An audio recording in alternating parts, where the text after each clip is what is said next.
Hi friends, welcome to Shanti reviews. ప్రతిరోజు ఈ సీరియల్లో ఏం జరిగిందో ముందుగా తెలుసుకోవాలనుకుంటున్నారా? అయితే తప్పకుండా మన ఛానల్ని సబ్స్క్రైబ్ చేసి పక్కనే ఉన్న బెల్ ఐకాన్ని క్లిక్ చేయండి.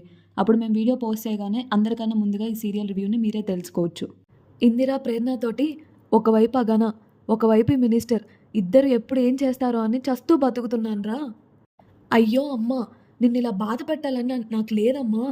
మరైతే ఎందుకే మినిస్టర్కి ఇష్టం లేకుండా వాళ్ళ అమ్మాయి పెళ్లి చేశావు? అయ్యో అమ్మా, నేను కావాలని నా పెళ్లి జరిపించలేదమ్మా. జరిపించే పరిస్థితి వచ్చింది. శైలుకి వాళ్ళ నాన్న తీసుకొచ్చిన పెళ్లి ఇష్టం లేదు అని చెప్పింది. కుమార్తో పెళ్లి జరగకపోతే చనిపోతానని చెప్పిందమ్మా.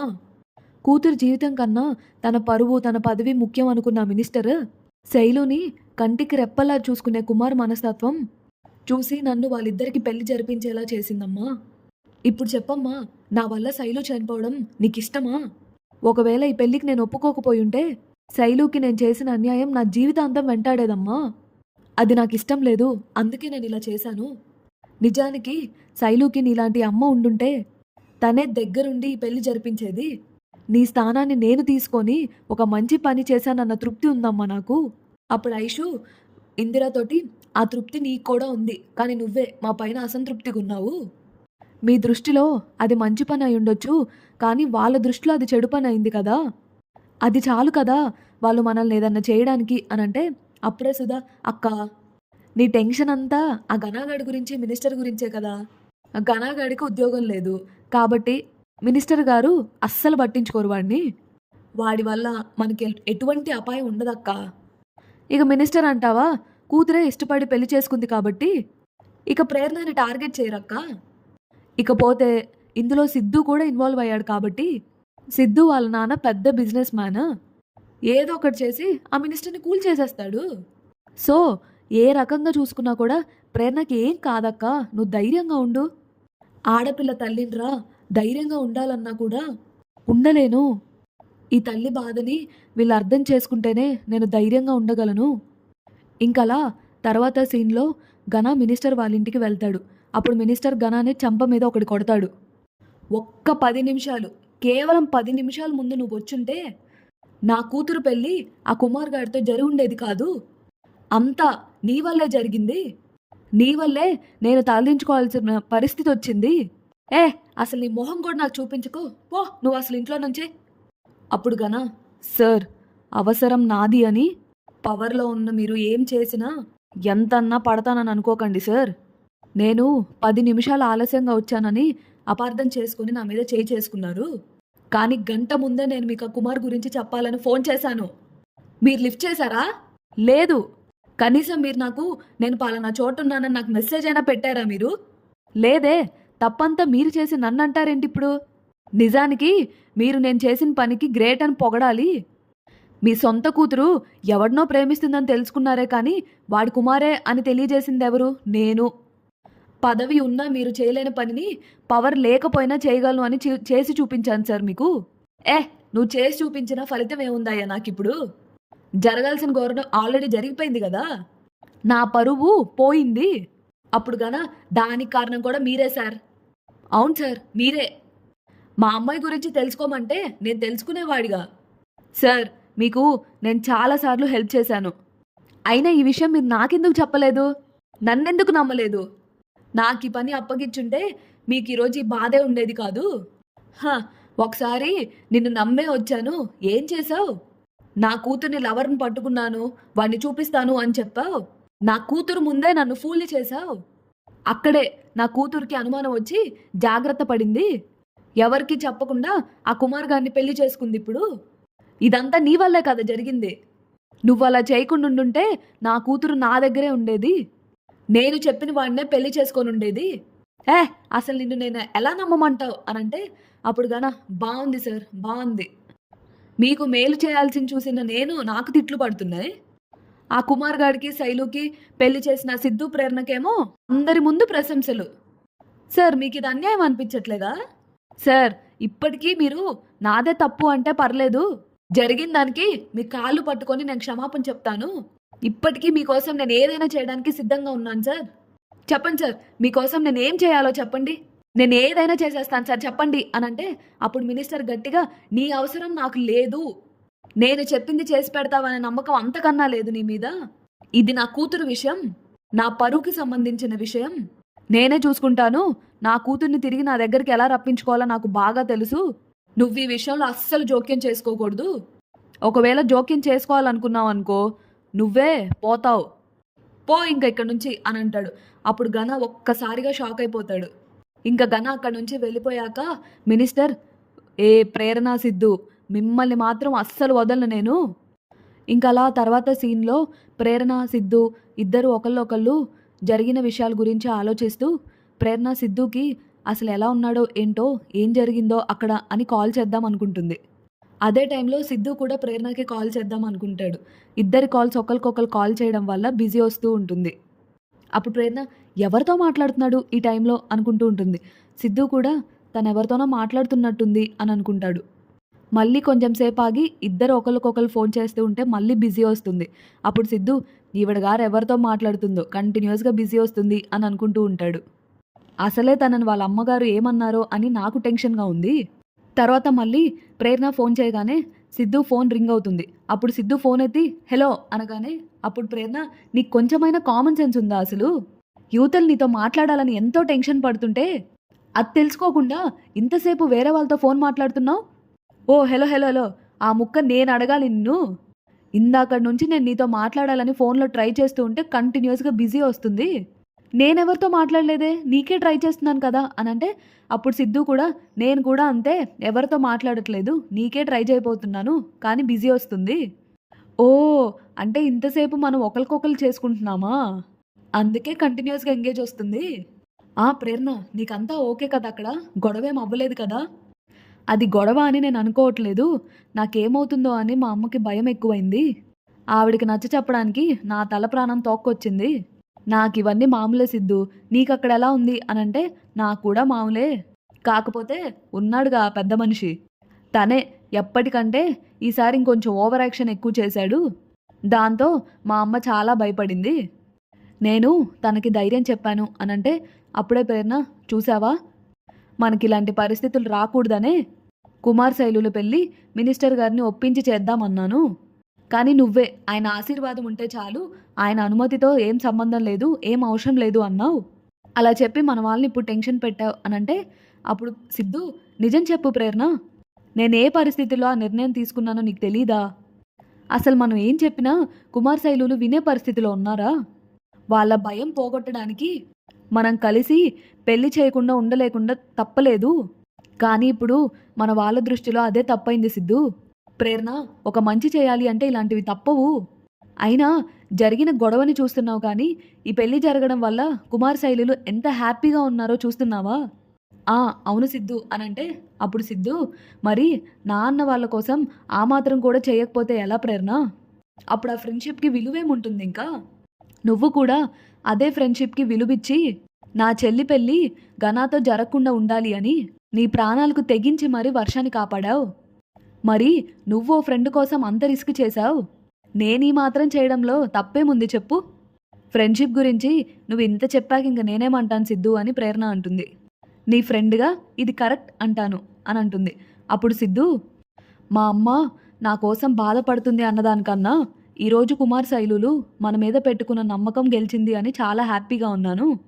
అప్పుడు ప్రేరణ నాకు కూడా చాలా ఆనందంగా ఉంది సిద్ధు అనంటే అప్పుడు సిద్ధు నువ్వు నా పక్కన ఉంటే ఈ ఆనందం నీకు జీవితాంతం ఉంటుంది అని అంటాడు. ఉంటుంది ఎందుకుండదు? ఒకసారి మనం కంప్లీట్ చేయాల్సిన కోర్సుల గురించి తెలుసుకోముందు దెబ్బకి టెన్షన్ స్టార్ట్ అవుతుంది. మనం ఈ గొడవల్లో పడి చదవాల్సిందంతా పక్కన పెట్టేశాం. అవును ప్రేరణ నిజంగానే మర్చిపోయాం అనంటే అప్పుడు ప్రేరణ గుర్తు చేయడానికి నేనున్నాను కదా బాబు, అందుకే నిన్ను పంతులమ్మ అనేది అని సిద్ధు అంటాడు. బెత్తం పట్టుకొని రెడీగా ఉంటావు కదా, సరే నాకున్న డౌట్స్ నీకు పంపిస్తాను, నీకు కూడా ఏమైనా డౌట్స్ ఉంటే నాకు పంపించు అని చెప్తాడు. సరే అని ఇంకా ఫోన్ కట్ చేస్తారు. ఇంకా అలా మార్నింగ్ అయిపోతుంది. ఆ విజయానంద్ మినిస్టర్ చెప్పిన దాని గురించి ఆలోచిస్తూ ఉంటాడు. అప్పుడే విశ్వాసం కాఫీ తీసుకొని సార్ కాఫీ తీసుకోండి అని అంటాడు. అప్పుడే మంజు సాహితీ కూడా వస్తారు. మంజు విజయానంద్ తోటి ఏమైందండి, ఎందుకు అంత టెన్షన్ పడుతున్నారు? ఏం చెప్పమంటావు మంజు, మన సిద్ధు ఆ మినిస్టర్ గారితో గొడవ పని దగ్గర నుంచి నాకు రాత్రి సరిగ్గా నిద్ర కూడా పట్టలేదు. మినిస్టర్ మన సిద్ధుని ఏదో చేసినట్టు మన సిద్ధు మనకు కాకుండా పోయినట్టు ఒకటే పీడకలనుకో, తెల్లారుజామున వచ్చిన కలలు నిజమవుతాయి అంటారు కదా! మరి మన సిద్ధు ఏమైపోతాడో అని నాకు చాలా భయంగా ఉంది మంజు. కలలకు భయపడితే ఎలా డాడీ? అన్నయ్యకేం కాదు అని సాయితి అంటుంది. నేను అదే కోరుకుంటున్నానమ్మా. కానీ మీ అన్నయ్య గొడవ పెట్టుకుంది ఏ అభాగ్యుడితోనో, ఏ అనామకుడితోనో అయితే నేను అలానే అనుకునేవాడిని. కానీ మీ అన్నయ్య గొడవ పడింది మినిస్టర్ గారితో కదమ్మా! అన్నీ దగ్గరుండి చూసిన వాడినమ్మా నేను. తను అనుకున్న వాళ్ళని నెత్తిన పెట్టుకుంటాడు. కాదు అనుకున్న వాళ్ళని పాతాళానికి తొక్కేస్తాడు. ఏదో మనమందరం బావుండాలి అని మినిస్టర్ గారికి నచ్చని పని ఎప్పుడూ చేయలేదు నేను. కానీ ఈరోజు సిద్ధు మినిస్టర్ గారికి ఇష్టం లేని పని చేసి తన కోపం తెప్పించేశాడు. మరి తను ఎలా ఊరుకుంటాడమ్మా? సిద్ధునేమన్నా చేయడు. అందుకే సిద్ధుని ఎక్కడికైనా ఒంటరిగా పంపాలంటే నాకు చాలా భయంగా ఉందమ్మా. కానీ సిద్ధు నా మాట వినడు. నేనేం చేయాలి? ఇంకా అలా సిద్ధు స్టెప్స్ దిగి కిందకొస్తూ ఉంటే విశ్వాసం విజయానందతోటి సార్ సిద్ధు బాబు వస్తున్నాడు, మీరు సైలెంట్గా ఉండండి అని అంటాడు. అమ్మా నేను వెళ్ళొస్తాను అని బయటికి వెళ్ళిపోతుంటే అప్పుడు విజయానంద్ సిద్ధు ఆగు, నీతో మాట్లాడాలి అనంటే అప్పుడు సిద్ధు వినకుండా వెళ్ళిపోతుంటే మంజు రే సిద్ధు ఆగురా నీతో మాట్లాడాలి, ఎక్కడికి వెళ్తున్నావు అని అంటే అప్పుడు సిద్ధు కొత్తగా అడుగుతావేంటమ్మా, ఎక్కడికి వెళ్తాను, కేఫ్కి వెళ్తాను అని చెప్తాడు. రే ఈరోజు నుంచి నువ్వెక్కడికి వెళ్ళడానికి వీల్లేదు, నువ్వు ఇంట్లోనే ఉండాలి అనంటే అప్పుడు విజయానంద్ మనసులో వీడింట్లో ఉంటే ఏ కొత్త సమస్య తీసుకొని రాడు, అప్పుడు మినిస్టర్ని ఈజీగా కన్విన్స్ చేసేయచ్చు. అప్పుడు సిద్ధు ఏం మాట్లాడుతున్నావమ్మా, నేను ఇంట్లోనే ఎందుకు ఉండాలి, అసలు నీకేమైంది అనంటే అప్పుడు మంజు నాకేం కాలేదురా కానీ నీకేమవుతుందో అని భయంగా ఉంది అనంటే అప్పుడు సిద్ధు భయం దేనికమ్మా, అయినా నాకేమవుతుంది అనంటే అప్పుడే సాయితి కూడా మినిస్టర్ గారు నిన్నేమన్నా చేస్తారేమో అని డాడీ ఒకటే టెన్షన్ పడుతున్నారన్నయ్య అని చెప్తుంది. అప్పుడు విజయానంద్ అవును అనంటే అప్పుడు సిద్ధు ఓహో ఇదంతా ఈయన గారి పనే. అప్పుడు మంజు ఏదో ఒకట్రా, ఎవరు చెప్తే ఏంటి, నువ్వెక్కడికి వెళ్ళొద్దు, నువ్వు ఇక్కడే ఉండాలి, నీకేదన్నా అయితే నేను తట్టుకోలేను సిద్ధు. అమ్మా నేను ఆల్రెడీ చెప్పాను నీకు నాకేం కాదు అని, మళ్ళీ మళ్ళీ నువ్వు అదే చెప్పి మనసులో పెట్టుకొని ఎందుకు అంత టెన్షన్ పడుతున్నావు, నన్ను వెళ్ళనివ్వు అనంటే అప్పుడు మంజు వద్దు సిద్ధు, చిన్నప్పటి నుంచి నువ్వు నాకు దూరంగానే ఉంటూ వస్తున్నావు, ఇప్పుడిప్పుడే నాకు దగ్గరగా ఉంటున్నావు, మళ్ళీ నువ్వు నాకు దూరం అయ్యే పరిస్థితి ఎప్పటికీ రాకూడదురా, అందుకే కేఫ్ వద్దు ఏమొద్దు, నువ్వు ఇక్కడే ఉండి ఏ పనైనా చేసుకోనానా, నువ్వెక్కడికి వెళ్ళొద్దు.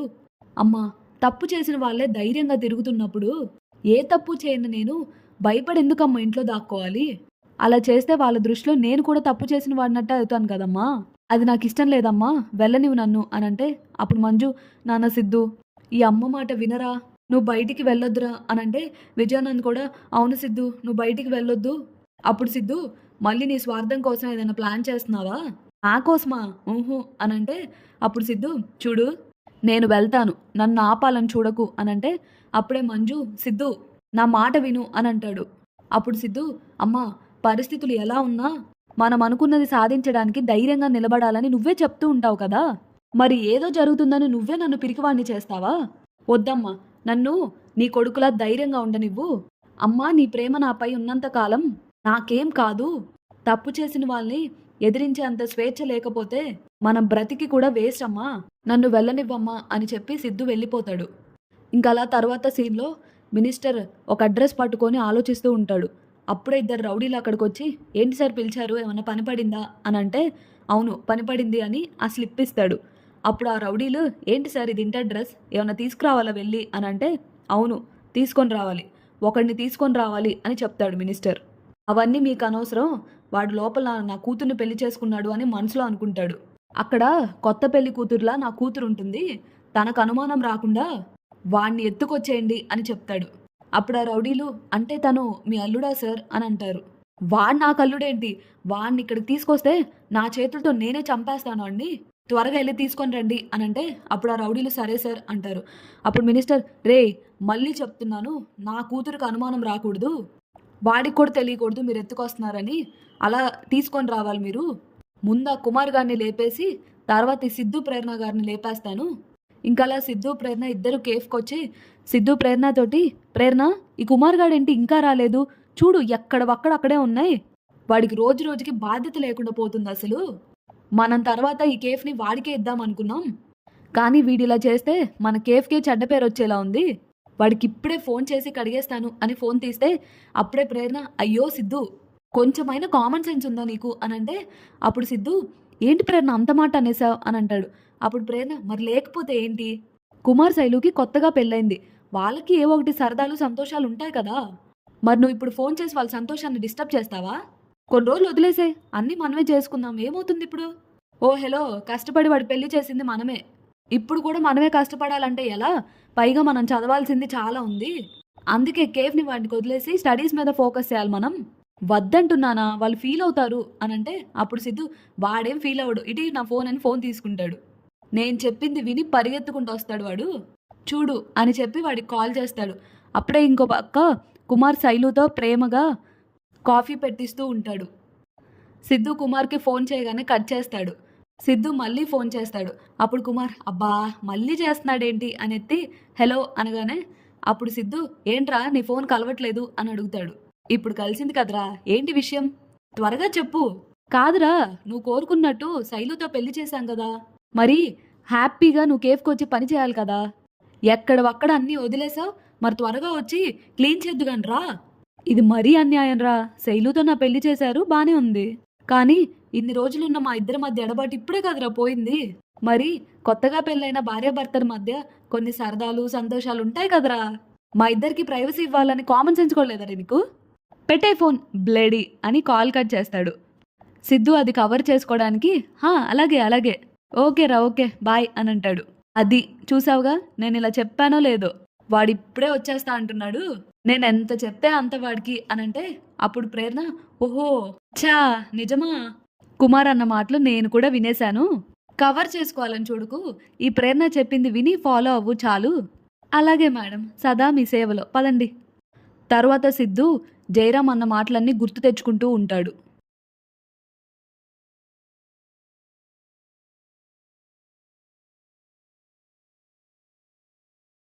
ఇది ఫ్రెండ్స్ ఈరోజు ఎపిసోడ్లో జరిగిన రివ్యూ. రేపటి ఎపిసోడ్లో ఏం జరుగుతుందో తెలుసుకోవాలి అని అంటే మన ఛానల్ని లైక్ చేసి సబ్స్క్రైబ్ చేయండి. Thanks for watching.